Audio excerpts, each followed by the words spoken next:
recently in the UK, the Supreme Court ruled that the legal definition of a woman is based on biological sex.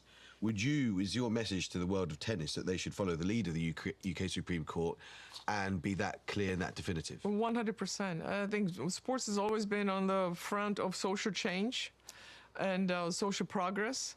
And this way, we can be on it again in affirming the right of women and girls to sex-based spaces. Let me just and being in the right side of history. Let me just push back for one moment on what you say, because one consequence of your taking those views might be that people who are trans, who've been through terrible experiences many times, will face more public persecution, and they're already terribly persecuted, and that actually we should all, including you, spend a bit more time being sympathetic to what people who've gone through that process, who've transitioned, are experiencing. Very sympathetic, but that still doesn't give him right into women's sex-based spaces.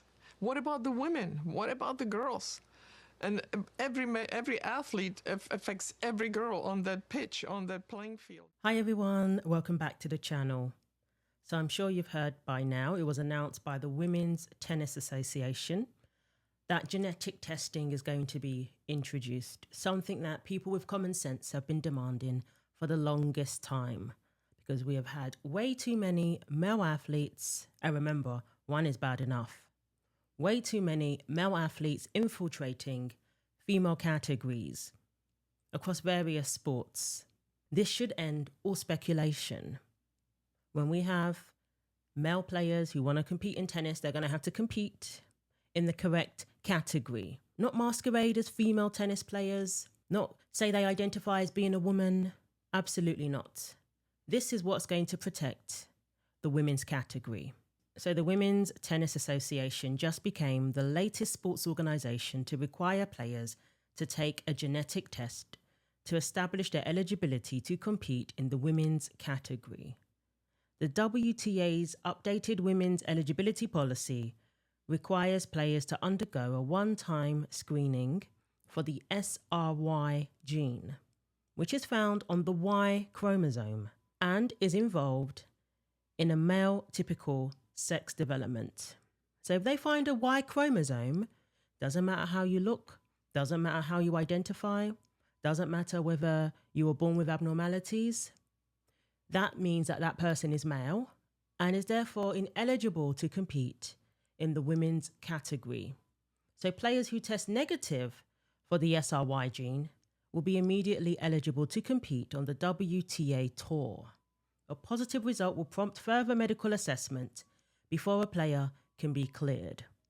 So if there's any question, they do take it a step further than the cheek swab, because what I've seen are people melting down over this and making all sorts of claims. Let's talk about sex testing, and particularly sex testing in women's sports, because right now, obviously, conservatives are trying to keep trans women out of women's sports. And if you ask them how they plan to verify who is a woman and who is not, in their eyes, they will say this. You don't need a blood sample. A simple cheek swab will absolutely take care of it. A simple cheek swab will not take care of it. The cheek swab test she's talking about is also known as the Barr body test, and that's because it was invented by this guy, Murray Barr. The test identifies that little black dot that represents the inactive X chromosome that most cis women have. Now, I say most cis women because, to put it simply, biological sex is not binary. Intersex people exist, and in general, chromosomal variations amongst people exist. In 1968, the IOC, the International Olympic Committee, started using the Barr body test as a sex test for all its female athletes. After a letter-writing campaign from people all across the scientific community, that practice was ended in 1999. In the year 2000, the Yale School of Medicine put out a commentary on gender testing where one of the doctors said, in reality,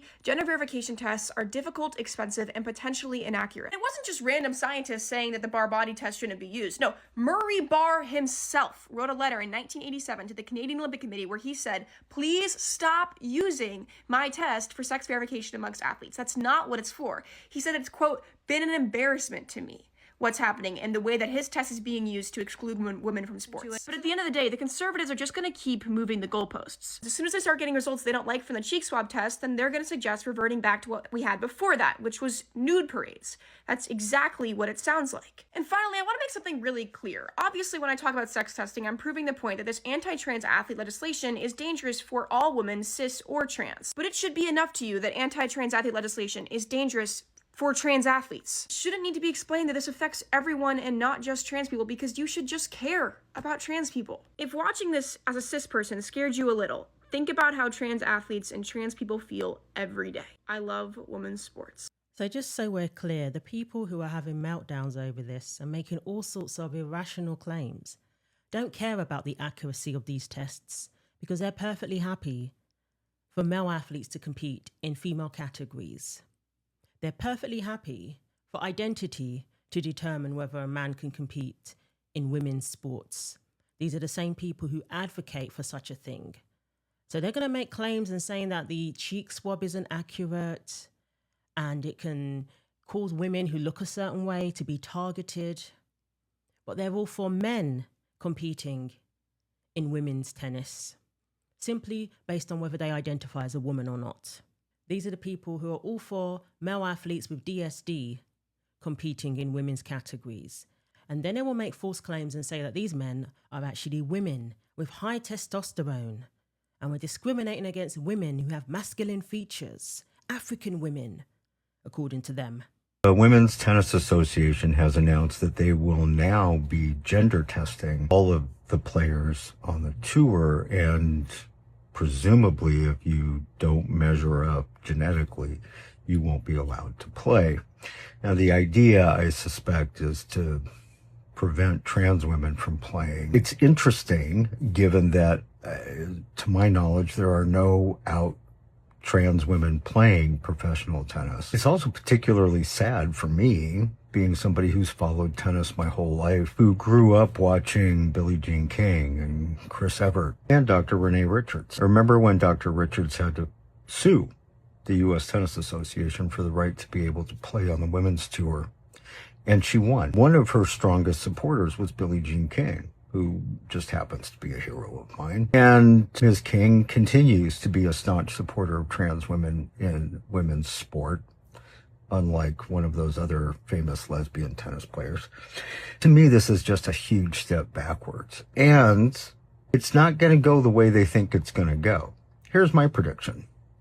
There are a bunch of players on the women's tour currently who are going to be shocked to find out that they are, in fact, intersex. And then what is the WTA going to do? Such people are now demonizing Martina Navratilova, claiming that she's setting tennis back by advocating for the rights of female tennis players to be able to compete fairly and safely in tennis. She's been doing that for years now.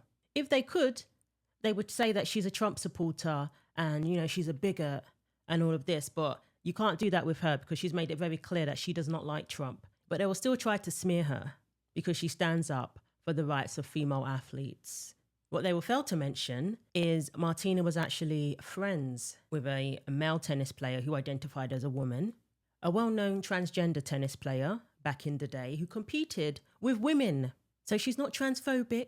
She just wants people to compete in the correct category. What I think is also completely grotesquely unfair is that somebody like you, who's been such a vocal supporter of LGBT rights over the years, and who formerly had yourself a transgender coach, Renee Richards, that you've been targeted by the trans activists and branded transphobic, which I just find, frankly, I find it sickening that you've been exposed to that kind of thing. It's disheartening, really, because I have been fighting for our community for decades.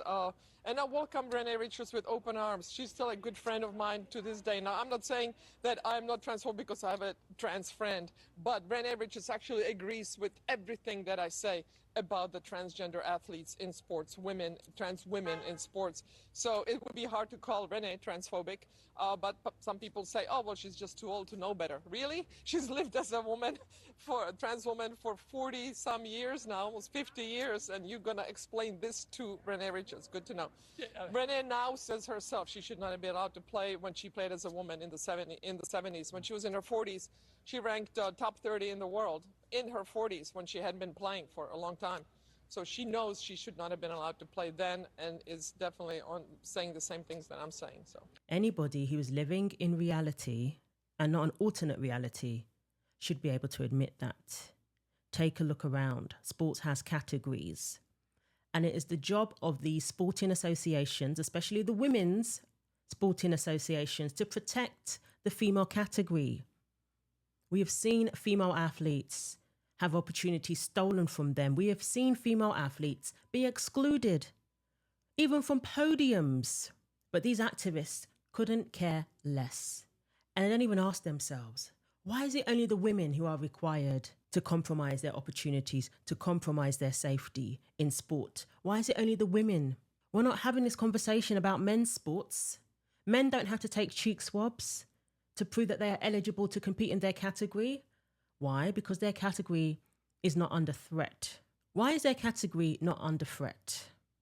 Because women just don't have the same abilities as men physically. We don't jump as high, we don't hit as hard, we don't throw as far, we don't have the upper body strength that male bodies have typically.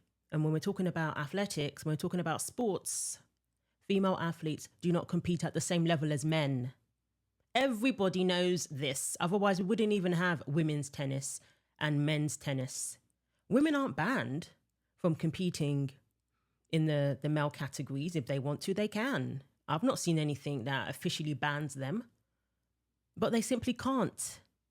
We'll talk about the right thing to do. I want to get your views on trans athletes in sports. You have been very outspoken. So just looking at your social media on Twitter and elsewhere, you said so. For instance, you said, it's not for failed male athletes, whatever age. This is not right and it's not fair.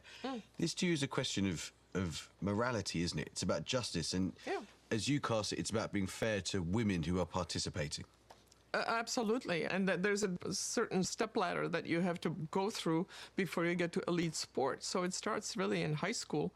And then you come out to go into your local meet, and there's a boy that now has a ponytail and nail polish and identifies as a girl.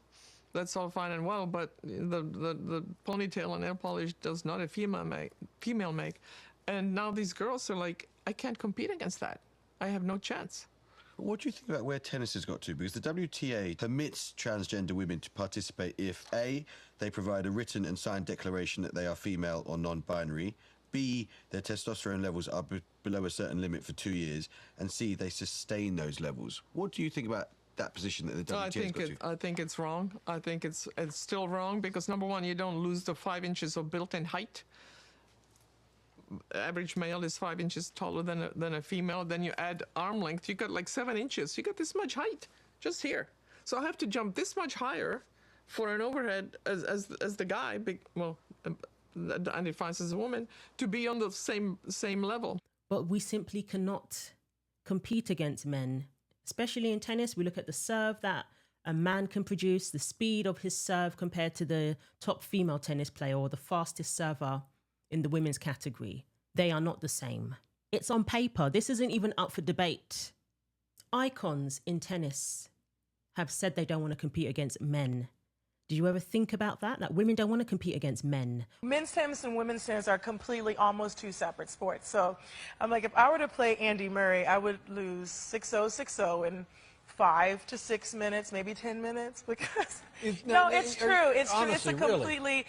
It's a completely different sport. The men are a lot faster, and they serve harder, they hit harder. It's just a different game. And I love to play women's tennis, and I only want to play girls because I don't want to be embarrassed. I would not do the tour. I wouldn't do Billie Jean any justice. So Andy, stop it. Yeah. I'm not gonna let you kill me. I'm with you when it comes to tennis. I only want to play girls. We know the debate over the years about prize money, earning opportunities, and the disparities that come with that. Because women's tennis is actually very popular. It's not something that, suffers like other sports in the women's category. It just isn't. That's been a debate for years. But with all of that, women have to deal with male tennis players infiltrating their category. That possibility should never be allowed to occur. And the way to safeguard against that is a simple cheek swab. Not genital inspections. They always want to come back and make that stupid claim that it's going to lead to genital inspections. If there's any issues, they can do further testing. But it's pretty simple. If you have a Y chromosome present, you're male.